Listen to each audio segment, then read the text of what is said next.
నమ్ముకున్నాడు, ప్రార్థన చేస్తున్నాడు. ఆడు ప్రార్థన చేసేదానికి మాటలు మాట్లాడేదానికి అసలు సంబంధం ఉందా?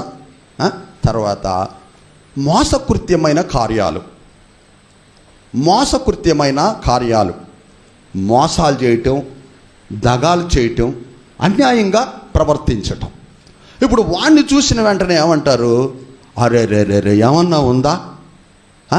ఈడంట దేవుడు బిడ్డ అంట, ఏమంట దేవుణ్ణి నమ్ముకుందంట. ఏం ప్రయోజనము? అసలు దేవుణ్ణి నమ్ముకున్న దానికి ఈమె చేసేదానికి ఏమన్నా పొంతనుందా? ఇదే దేవుణ్ణి నమ్ముకోవటం, ఇదేనా దేవుని బిడ్డగా అంటే? దేవుని బిడ్డగా అంటే ఇంతేనా ఉండేది అని ప్రక్కనున్న వారు కామెంట్ చేస్తూ ఉంటారు. అంటే దాని అర్థం ఏంటి? కేవలము దేవుని సన్నిధికి వెళ్తున్నావు అంతే, నువ్వు దేవుని సన్నిధిలో ఉంటున్నావు అంతే నువ్వు. కానీ నీ నోటి మాటలు వాటిని జాగ్రత్త పరుచుకొని వాటిలో అభివృద్ధి పొందలేదు.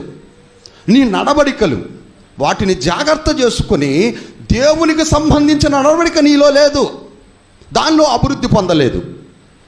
నీ తలంపులు, నీ ఆలోచనలు, నీ కంటి చూపు ద్వారా ద్వేషము, ఇవన్నిటినీ నువ్వు తీసివేసుకొని దేవునికి సంబంధించినట్లుగా ఆత్మ ఎలా వర్ధిల్లుతుందో వీటిల్లో మీరు వర్ధిల్లట్లేదు. అది దాని అర్థం.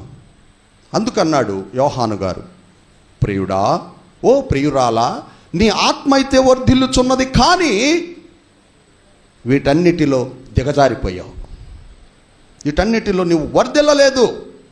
అందుకనే నీకు సౌఖ్యము లేదు, సౌభాగ్యము లేదు, నీకు ప్రశాంతత లేదు, అశాంతి కలుగుచున్నది, నీకు నెమ్మది లేదు, నువ్వు వేదన పడుచున్నావు.